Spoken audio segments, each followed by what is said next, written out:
Hi there. Good to see you still with us for more Explore Tulsa. Now, healthcare is always a concern, especially for those without it. But for years, Dr. John Crouch and a small army of wonderful people have been helping area folks avoid serious ailments by offering mobile healthcare clinics and exams. What we do is we're not the answer for all the healthcare needs for all the underserved population in Tulsa. A lot of other good people doing stuff. What we feel like our niche is that we can, because of our mobility, take the healthcare right into the community of need.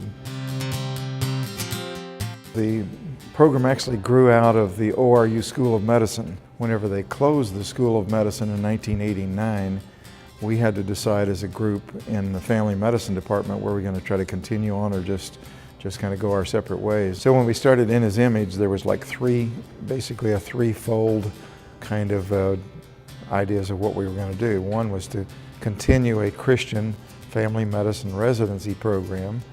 Second was to support worldwide medical missions, particularly any graduates from our program that wanted to do medical missions. And the third was to do something about health care for the underserved population in Tulsa.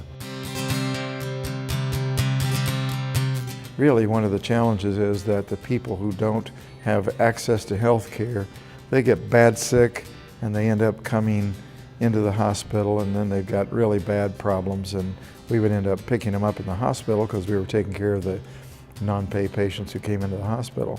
We said it would really be good if we could get out into the community and sort of keep them from getting so bad sick. So we said, okay, well, how do we start a clinic out there?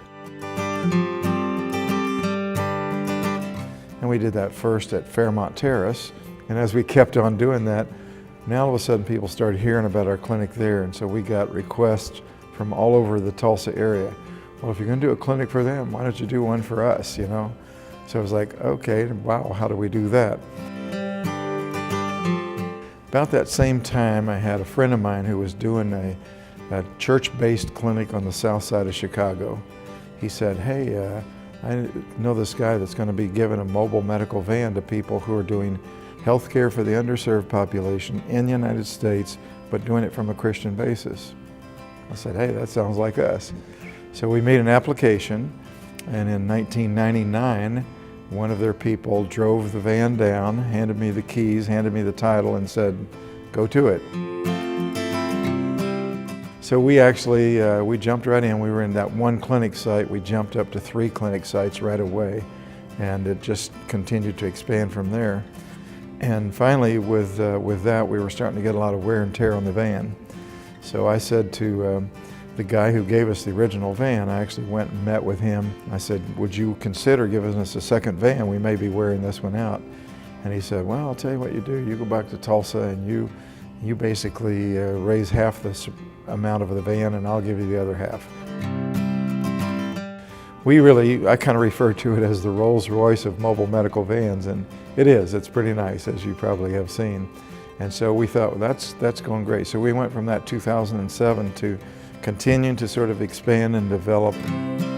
The expanding and development has gotten to the point where we're now in 14 different sites around the greater Tulsa area.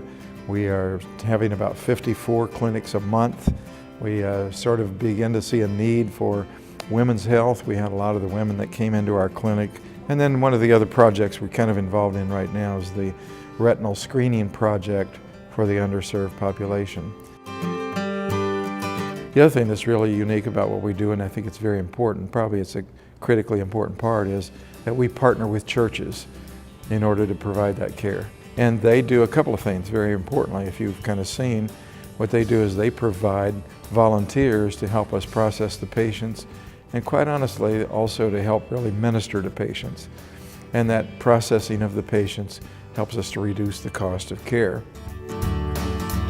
But also the churches began to wrap their compassion ministries around the needs of these people, because the people don't always have just medical needs. They often have, gee, I can't pay my grocery bill this year or whatever, this week or whatever. So those kind of really meeting those other needs, sort of the compassionate ministries of the church, is a very, very important part. And we really feel like that's a step really along the road towards doing really that whole person care, and even hopefully transformational care. maybe give the impression that we sort of set this whole thing up. We have been a real prayerful ministry from the get-go. And we've often seen, every time I start to make a decision, and it's kind of my decision, it starts to get off track. But when we find out, okay, what's God doing and how do we really respond to the way the Holy Spirit is leading us and leading us to kind of a Christ-centered care, that's when we see really good things happen.